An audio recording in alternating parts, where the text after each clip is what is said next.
छत्तीसगढ़ का शिमला कहे जाने वाले मैनपाट में वन विभाग ने चाय की खेती के नाम पर खूब वाहवाही लूटी, लेकिन अब यहां चाय के बागानों में भ्रष्टाचार की फसल उग रही है। हालात ये हैं कि चाय की खेती पूरी तरह से फेल हो चुकी है। ऐसे में सवाल उठता है कि इसके लिए आखिर जिम्मेदार कौन है। देखिए हमारी खास रिपोर्ट।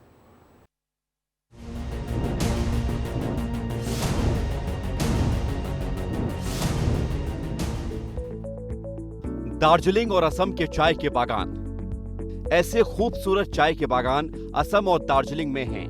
खूबसूरती ऐसी कि आप चाय बागानों के साथ चाय के दीवाने हो जाएंगे और ये समृद्धि और खुशहाली के भी प्रतीक हैं। कुछ ऐसा ही सपना छत्तीसगढ़ के शिमला कहे जाने वाले मैनपाट को दिखाया गया था, लेकिन हकीकत ऐसी है कि चाय के बागानों को देखकर शर्म आती है। मैनपाट को असम और दार्जिलिंग बनाने निकले वन विभाग ने खूब वाहवाही लूटी, लेकिन ये कवायद भ्रष्टाचार की भेंट चढ़ गई और हर तरफ बर्बादी दिखाई देती है।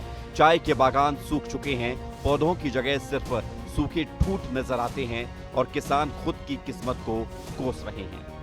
चाय का बागान है जिसे वन विभाग ने यहाँ पे लगवाया है किसानों के खेत में, तो हकीकत आप देखकर दंग रह जाएंगे कि ये 4 साल से अधिक का समय हो गया है इन पौधों को लगे हुए। और यहाँ पे आप देखिए कि ये छोटा सा जो चाय का जो दिख रहा है ये 4 साल का पौधा है, लेकिन अब तक इसकी लगभग इसका हाइट 1 फीट से भी कम है और पत्तियाँ भी पूरी तरीके से सूख रही हैं और किस तरीके से इसके हालात हैं आप देख रहे हैं। तो आखिर जो सरकार के जो प्रोजेक्ट होते हैं जिस पर काफ़ी चर्चा की जाती है, वाहवाही लूटी जाती है, अधिकारी अपनी पीठ खुद थपथपाने लगते हैं और ऐसे प्रोजेक्ट का क्या हाल होता है आप इस तस्वीर पर देख रहे हैं। पूरा लगभग यहाँ पे कई किसानों को दिया गया था, पौधे दिए गए थे और उनको ट्रेनिंग दिया गया था, यही यहाँ तक बताया गया था कि वो कितना पैसा कमा सकते हैं। वन विभाग के अधिकारियों ने तत्कालीन मंत्री को खुश करने के लिए चाय की खेती का सपना दिखाया था। यहाँ की जलवायु को मुफीद बताते हुए चाय की खेती करने की बात हुई और फिर लाखों रुपए खर्च करने के बाद चाय के पौधे भी तैयार कर लिए गए। किसानों को फायदा दिखाकर उन्हें भी अपने झांसे में ले लिया गया, लेकिन जैसे ही किसानों की जमीनों पर चाय के पौधे लगे, वन विभाग के अधिकारियों ने किसानों को अकेला छोड़ दिया और चाय की खेती फेल हो गई। 2019 में वन विभाग ने शुरू की थी चाय की खेती। मैनपाट के ललया गांव में 2.5 हेक्टेयर जमीन में खेती हुई। किसानों को आमदनी बढ़ने का भरोसा दिलाया गया। खेती के लिए गांव के 5 किसानों से जमीनें ले ली गई। वन विभाग ने सिंचाई के लिए पंप भी लगवाया। किसानों को 200 रुपए किलो में चाय पत्ती बिकने का वादा किया। किसान खुश थे, लेकिन ये खुशी ज्यादा दिनों तक नहीं रही। लोगों का कहना है कि पर्यटक चाय के बागान देखने आते हैं, लेकिन हालात ये हैं कि अब वहां मवेशी घूम रहे हैं। फायदा तो कुछ नजर आता नहीं। 4 साल से जमीन भी उसमें फंसी हुई है। चाय का खेती हुआ था भैया यहाँ नीचे में 4 साढ़े 4 साल हो गया। कोई मतलब का नहीं है। बड़े पापा लोग का जमीन भी फंस रखा है। उसमें आदमी थे तो टावा लगा के कुछ अपना करते थे। अभी तो चाय का बागान लग रहा है, कोई फायदा कुछ हो नहीं रहा है। ऐसा बस पड़ा हुआ है ऐसे ही बस। ठीक है कुछ का, लेकिन बहुत तो नुकसान है। तो अभी का फायदा हुआ है चाय खेती में? अभी तो उसको ट्राई नहीं किए हैं कि क्या होता है, उसको कैसे करते हैं। तो अभी पूरा झाड़ खत्म हो गया लग रहा है। हाँ, झाड़ खत्म, गाय गोरू खा दे रहे हैं ना। अच्छा। उसमें चौकीदार थे, पहले चौकीदार है ही नहीं है। चाय की खेती के नाम पर हुए भ्रष्टाचार से इनकार नहीं किया जा सकता। वन विभाग के अधिकारियों ने इसके नाम पर जमकर चांदी काटी है। चाय की खेती के नाम पर लाखों रुपए खर्च कर दिए गए। वन विभाग ने लाखों रुपए में चाय के पौधे तैयार किए।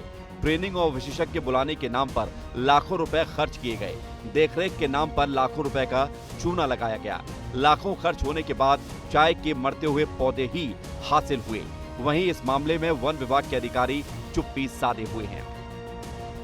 मैनपाट में चाय की खेती में किस तरीके से घोटाला हुआ और इसके जिम्मेदारों पर आखिर क्यों कार्रवाई नहीं हो रही है, इसको जानने के लिए हम वन विभाग के जो डीएफओ हैं उनसे मिलने आए थे। ये देखिए तेजस शेखर जी हैं, वन मंडलाधिकारी हैं। इनके दफ्तर में हम पहुंचे हुए हैं, वो दफ्तर में मौजूद हैं अभी। उनसे हमने चाहा कि उनका पक्ष आ जाए कि वन विभाग इस मामले में क्या कार्रवाई करेगा, लेकिन उन्होंने साफ तौर पर कुछ भी बोलने से इनकार कर दिया। उन्होंने मिलने से इनकार कर दिया कि वो इस मामले को लेकर नहीं मिलना चाहते और नहीं कोई बात करना चाहते हैं। एक तरफ किसान खुद को ठगा हुआ महसूस कर रहे हैं, तो दूसरी तरफ सरकार को भी लाखों का चूना लगाया गया। लेकिन ना तो विभाग के अधिकारी चाय बागानों की तरफ देख रहे हैं और ना ही इस मामले में हुए भ्रष्टाचार की जांच करने को तैयार हैं।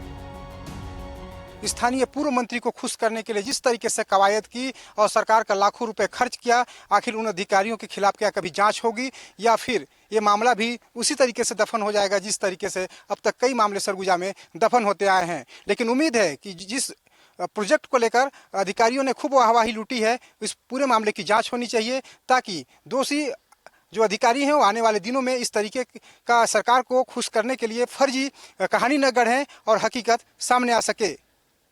वीडियो जर्नलिस्ट आकाश प्रधान के साथ दिलीप जायसवाल, विस्तार न्यूज।